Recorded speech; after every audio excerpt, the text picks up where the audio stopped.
I thought I'd jump on real quick and finally do the tag video that I've been meaning to do for the longest time. Nick from #Flawless tagged me to do the what bag would you instantly replace tag. And I wrote out the questions, so I have them here so I know what I'm talking about. And thank you, Nick, so much for tagging me. Make sure you guys check out Nick. He is #Flawless, and I met him at downtown Chicago at an event for Brooke, Pink to Paris, and just loved him to pieces. He just seemed like the nicest guy ever, so, and he really is. So anyway, check out Nick's channel, and thank you so much for tagging me, Nick. Here we go, let's get going.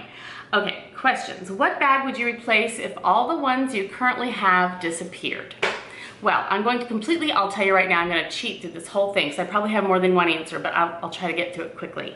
The bag that I would instantly replace, the first thing that came to my mind, which I probably should just stick with that one, is my Louboutin Speedy 30 in the Damier Ebene, not the bandolier, just the regular. Bought this bag in Paris, used it for literally a year straight, if not longer, never changing out of it. It still looks brand new. It's absolutely fascinating to me how this has held up and how beautiful it has done. And I love it. It just works for everything, and I have a part of a little fluffy paper thing in there. It just works beautifully for everything. I love it. I think it can be dressed up, dressed down. Perfect, perfect bag. Now, that said, I also thought, I don't know, I really think I'd want to replace this. This is my Chanel rectangle mini. And let me get the handle out from inside. That's how I always store her. This bag is just special too because I feel like it is very, very versatile. It is so classic that it can be used for anything. Because it is in the caviar leather in black with the ruthenium hardware, it makes it a little less snazzy. It makes it more approachable and more day-to-day wear type looking, and you can dress it up or dress it down. Being that the hardware kind of makes it easier to dress down, plus the fact that it can go crossbody makes it be able to be dressed down. But then because it's Chanel and it's adorable, it can easily be dressed up. So in general, you've got your crossbody strap, and then there are ways of changing this to be more of a shorter under the, under the armpit kind of a shoulder bag. So that is a wonderful way to have it more of a dressy bag. Being Chanel, it just sort of can be dressier, and I love it. So this would have to be my other possibility, so I might have to try to find a way to replace both. I'm cheating. Number 2, what jewelry or accessory item is the most sentimental or special to you? Again, I had trouble with this one. Of course, my wedding ring and my wedding band, my engagement ring and my wedding band, those would be number 1. But since, I'm assuming everyone would say that generally if they're married, we're gonna go beyond that. And I'd say sentimental or most meaningful to me would have to be gifts that I've been given by my husband for anniversary presents. And one specific one strikes me as being the sweetest, most shocking one for me, and that was when I was just having my, gosh, what was it? This was our, I wanna say 15th anniversary. I don't remember which one. Terrible. I think it was 15th. We had decided that we wanted to do, I wanted a band, an extra band to add to my wedding band and engagement diamond that I wore all the time. So to add just a little band of diamonds. And we went to the store, and I could not choose between these 2 rings. I just could not. It just was not working for me. My wedding set is gold, so I wanted gold with diamonds. And this one looked blingier and bigger, with the other set, but this one just blended in more beautifully and just more, just a classy look. So I loved this one also. So in general, I just could not decide. And I was thinking it through, and I love them both, and I think that he could see how much I love them both, and he bought both of them for me.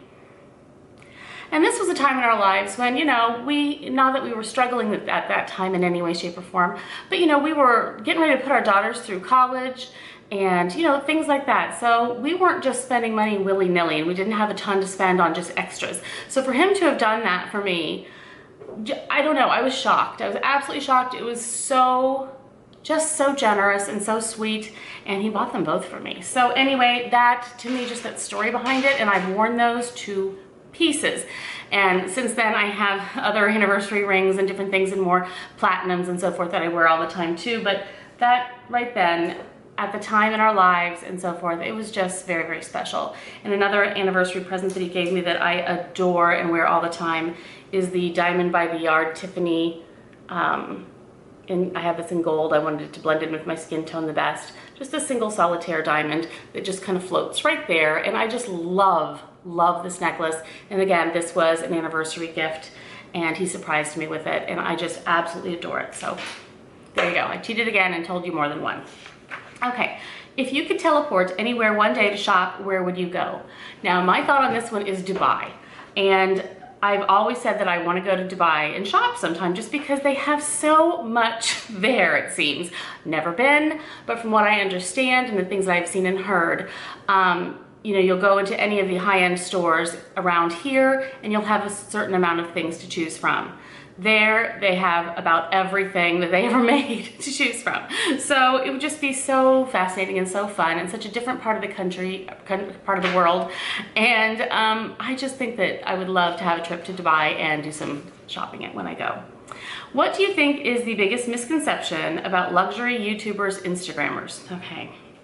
Now this is one that's interesting because I was obviously a viewer before I decided to have a YouTube channel, and so I, you know, formed opinions of people who did YouTube videos, of course, like everyone does. And of course you have the people who you can just tell are on there to just show off and whatever, it's just so obvious it's insane. But in general, and many people think that people are just out there showing off, you know, and you know, why do you feel the need to get on and show everybody what you got and that kind of thing. And I get that because some people do give off that vibe. However, especially after doing this myself and knowing many, many other people who do, now I know them personally because of doing this, most of us are just not even into the showing off of it at all. And as a matter of fact, at least I know I feel this way and some of the people that I'm close to that also are YouTubers feel this way. We're almost embarrassed because we don't want to appear that we're showing off in any way, or look what I got, now I got this, and ooh, look what I bought. And it's kind of uncomfortable for us. I know it is for me, and I think that has kept me from, you know, like I've never really done a video on some of my Chanels, and I have bags that people don't even know that I have. And if I bring one out one day, they're like, I didn't know you had that. Well, I don't want to show everything, and I'm not doing a full collection video because I just find it uncomfortable. So no, not every luxury YouTuber or Instagrammer is trying to show off in any way, shape, or form. Generally speaking, they are lovers of luxury items, and this is our place to talk about it. You can't just, you know, you can't always talk about this at the office, at work. You can't always talk about it to your neighbor next door. Many people aren't into this kind of thing at all. That's just not the way they want to spend money. And that's fine. Everyone has their own way of spending their own money, and what makes them happy and they're able to do is what they should do. So you need to find your group. And I think that for many of us in the luxury community, we have found our group here on YouTube and somewhat on Instagram also. And you just can kind of tell the ones that are there and they're genuine and they just want to share and tell you all about that piece before you go out and spend all the money on it. They want to tell you what they think of it and be honest and so forth. That's their purpose. So like I say, you can tell the difference between those people and the ones that are just on there like, look what I got, you know, aren't I special? And those you just steer clear of, so that's all there is to it. So anyway, I guess that is the biggest thing, that is the biggest misconception.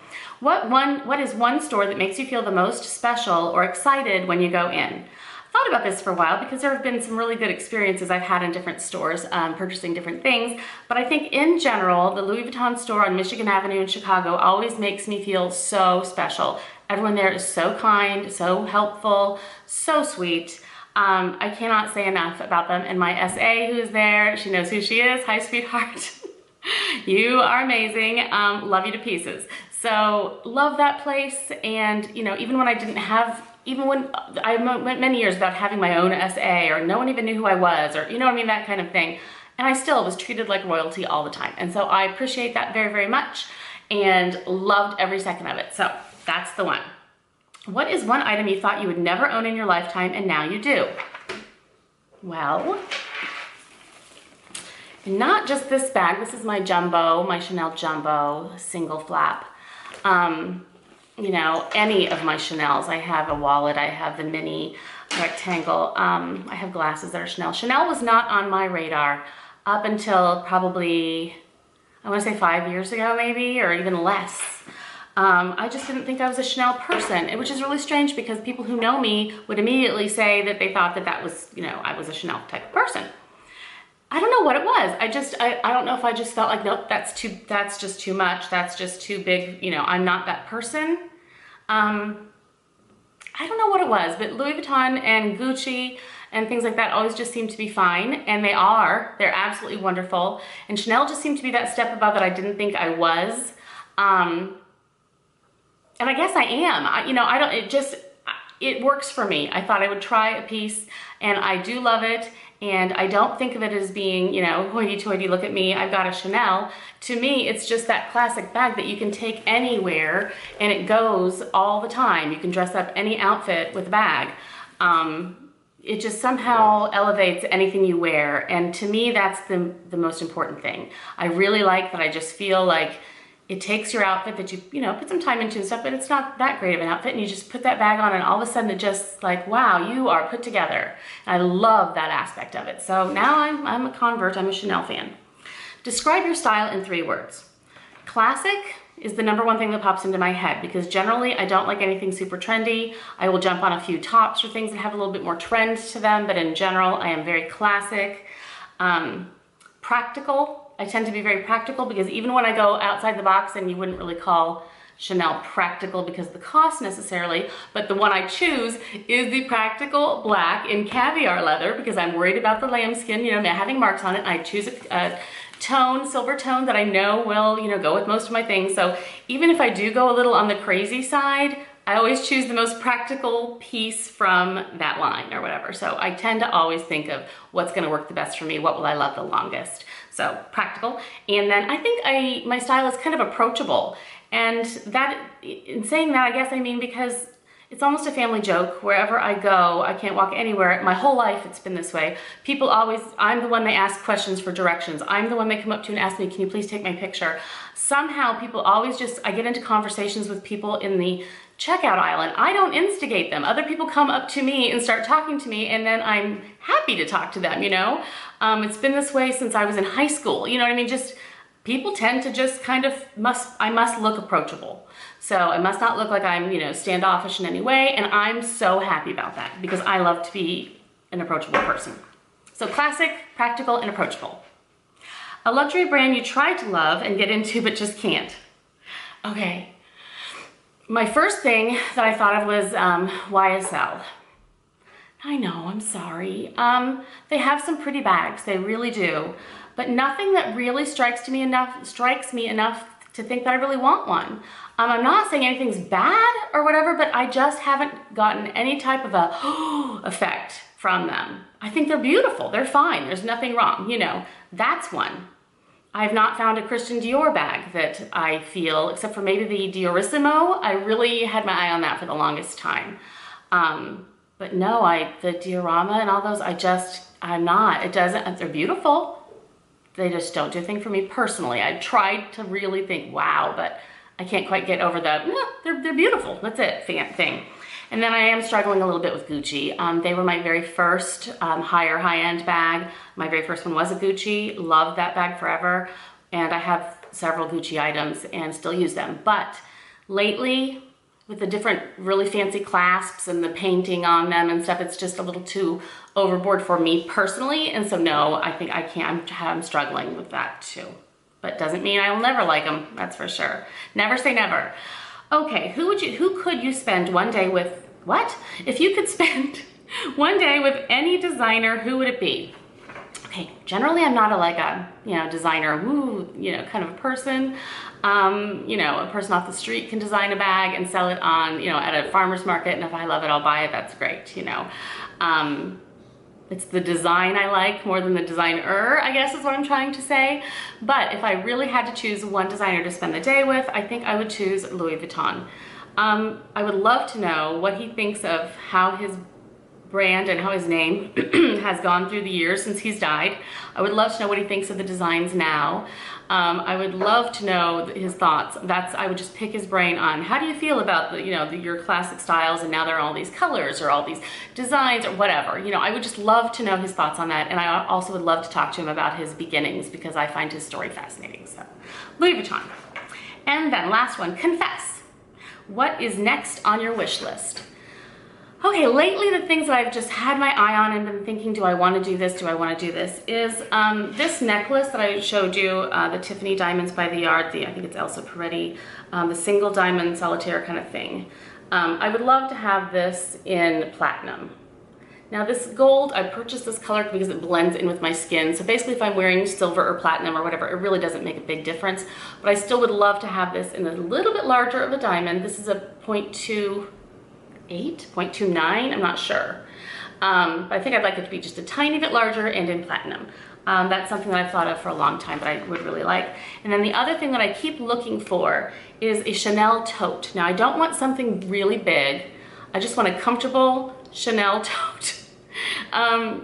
The GST, I found one that I love that's in excellent condition. Obviously they don't make them anymore, so it would be in the pre-loved market. And I love the color, and I'm just waffling back and forth on whether I want that bag or if I just want to hold out for some day they will come out with a new one that I just love. So, but I think I want a larger, like Chanel tote kind of a bag that I can use a lot. So those are my wishes, and one of them hasn't even been invented yet. So anyway, thank you so much for tagging me, Nick. I really, really appreciate it. And gosh, I usually don't tag people because I never really know who has done the tag and who hasn't, and I don't want to put people on the spot, and I don't even know who watches me. So I guess I will probably not tag anybody again this time. Although, you know what? I think I would like to see Brooke do this. She hasn't been putting up any videos for a while, and maybe if she feels like it, she could do this one. So Brooke, I tag you if you feel like doing it. I would love to know your answers. And let's see, I would like to tag Purse Diva. She is amazing. She's a good friend of mine and lives near me, so I would love to tag her and see what her thoughts are. And let's see if there's anyone else I can think of off the top of my head. Oh dear, I can't think of anybody at the moment, but I'm sure there are people. If I can think of someone, I will list you guys down below. But in general, if you're interested, please do it. It's fun. And again, thank you, Nick from #Flawless. Check him out. I will talk to you guys again real soon. Thanks. Bye.